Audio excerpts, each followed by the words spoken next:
चीन में कोविड के ओमिक्रॉन वेरिएंट के दो सब वेरिएंट BF.7 और XBB सबसे ज्यादा इंफेक्शन फैला रहे हैं।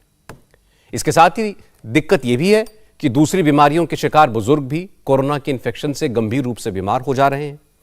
इसकी वजह यह है कि चीन में ज्यादातर बुजुर्गों को कोरोना की वैक्सीन नहीं लगी है।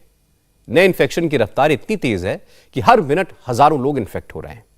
शांघाई, ग्वांगझो, शिलिन, फुजियान ऐसे शहरों में आबादी का एक बड़ा हिस्सा कोरोना की गिरफ्त में ऑलरेडी आ चुका है। एक्सपर्ट्स चेतावनी दे रहे हैं कि चीन में फरवरी के दूसरे हफ्ते तक कोरोना के इन्फेक्शन की 3 बड़ी वेव आएंगी, जिनमें चीन की 60% आबादी कोरोना वायरस के इन्फेक्शन की शिकार होगी। इस वक्त संक्रमण की रफ्तार इतनी तेज है कि अब चाइनीज अथॉरिटीज ने गिनना भी बंद कर दिया है। डेटा रिलीज नहीं हो रहा है। मरीजों की संख्या इतनी ज्यादा है कि अस्पताल का स्टाफ बेहाल है। हमारे ऊपर रोज काम का बहुत बोझ रहता है। हम हर दिन 530 से ज्यादा इमरजेंसी केस डील करते हैं। मरीजों का ऑक्सीजन लेवल बहुत लो रहता है, 50 से 70% तक। तो कई मरीजों के मामले में हमारे ऊपर भारी दबाव होता है। अगर किसी के घर में ऑक्सीजन चेक करने की मशीन है तो उसके लिए अच्छा यही होगा कि वो परिवार के बुजुर्गों का ऑक्सीजन लेवल घर पर ही जांचे। अगर ये 95% से कम है तो मरीज को घर पर ही रखें। मरीज को तभी अस्पताल लाना चाहिए जब उसका ऑक्सीजन लेवल बहुत कम हो और दूसरे सिम्टम्स भी दिख रहे हों। जिन बुजुर्गों को अस्पताल में लाने की जरूरत होगी, उनमें चेतावनी वाले लक्षण पहले ही दिखने लगते हैं।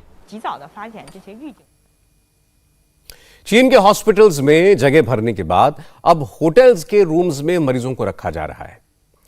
लेकिन मुश्किल यह है कि न तो हॉस्पिटल का स्टाफ पहुंच रहा है, ना होटल का स्टाफ कोरोना मरीजों की देखभाल के लिए तैयार है। इसलिए होटलों में मरीजों को अपने कमरे की साफ सफाई तक खुद करने का आदेश दिया गया है। होटल में सिर्फ नाश्ता मिलेगा, लेकिन खाना लेने के लिए मरीजों को बॉडी सूट पहनकर बाहर जाना होगा।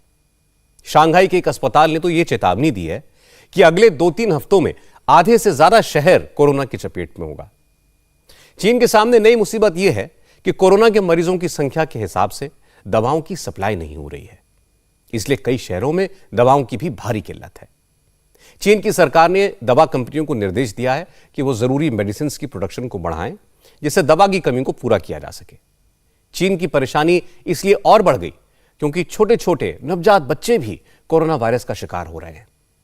छोटे बच्चों की देखभाल पेरेंट्स के बगैर मुमकिन नहीं है, इसीलिए बच्चों के साथ हॉस्पिटल पहुंचे पेरेंट्स भी वायरस की चपेट में आ रहे हैं। कई हॉस्पिटल्स में ऐसे बच्चे भर्ती हैं जिनके माता पिता दोनों कोरोना के इन्फेक्शन के शिकार हैं, और ऐसे बच्चों की देखभाल करने वाला तक कोई नहीं है।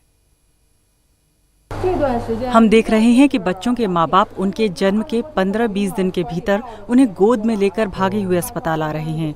कईयों के शरीर का तापमान तो 39 डिग्री सेल्सियस तक पहुंच गया है। इतनी कम उम्र के बच्चों को इतना भयंकर बुखार मैंने तो पहले कभी नहीं देखा था। इंडिया टीवी हर वक्त हर जगह डाउनलोड करने के लिए सर्च करें India TV news Google play store या ऐप स्टोर पर।